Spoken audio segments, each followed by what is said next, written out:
And anyone who tries to make a drawing really understands that it's much harder to make a drawing than to have a thought. It's how you live your life and you lead your life. When you're really inside the drawing or the painting, and, you're disconnected from everything else around. Take a few steps back, suddenly the picture just comes together. Works of art are to be experienced without any veils. It has to be a direct experience, what I call an animal experience, and it must come out of a sustained physical contact.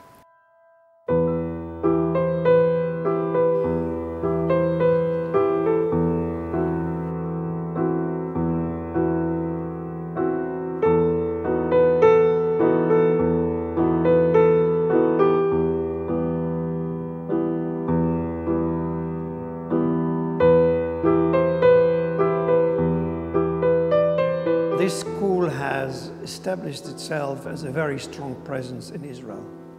In a way, it has become a counterweight to many of the other academies that exist throughout the country.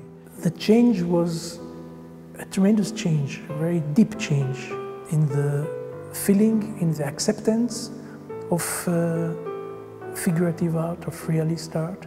The whole school is based on the idea of what I call sustained physical contact. And as I say, sustained, meaning it's not this momentary thing garnered from a book. It's something that you're in constant dialogue with. The whole way of learning painting in this school is very much based on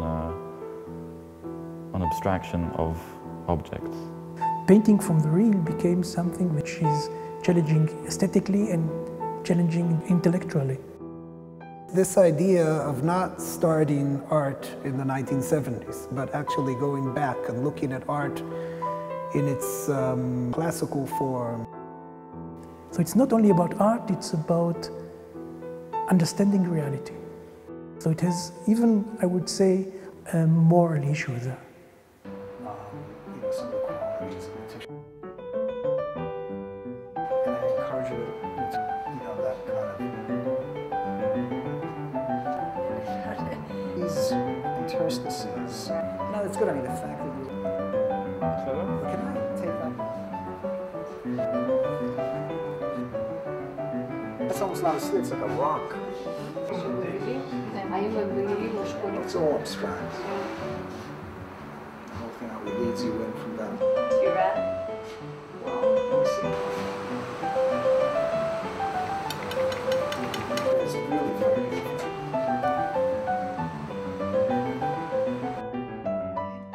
Yisrael's students are being felt all over the country nowadays. They are being already collected by museums, they're being seen in galleries, and something wonderful, I'm sure, will come out of this.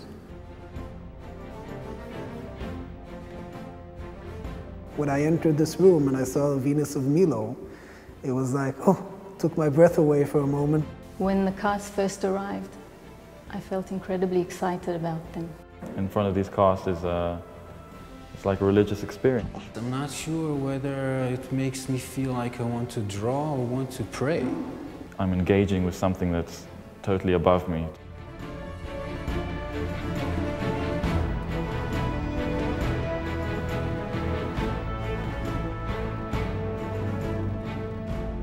I'm really in love with the Pantheon friezes. I find the movement and the rhythm just a very good idea for drawing and painting, apart from being beautiful things as objects.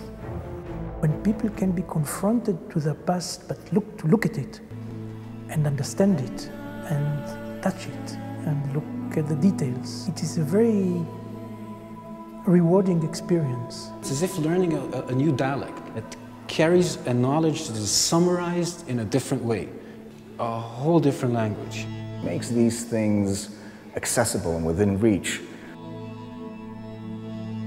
It's close enough to their home, it's close enough to their canvases, to their studios, for them to come see the Venus here and take it to their work in whatever sense. It can be a source of inspiration, and I think that's really one of the best things that can happen for an art student in Israel. We don't have collections of sculpture in Jerusalem, even not in the Israel Museum. And it is the first time the public can experience figurative, academic, the best works of art ever. It's a very, very important tool, and we are very happy to have this addition to Jerusalem, and not only to Jerusalem, to the whole of Israel, actually. Having 32 of these is wonderful, but we should have 200 of them. And it's a kind of a library. Bringing something to Jerusalem that should have been here a long time ago. In that sense, I definitely say a very big thank you. I think that we can relate to these things as really just being objects of great beauty and wisdom, and things that we can learn a great deal from. This is far more than a gift. It's a bequeathal.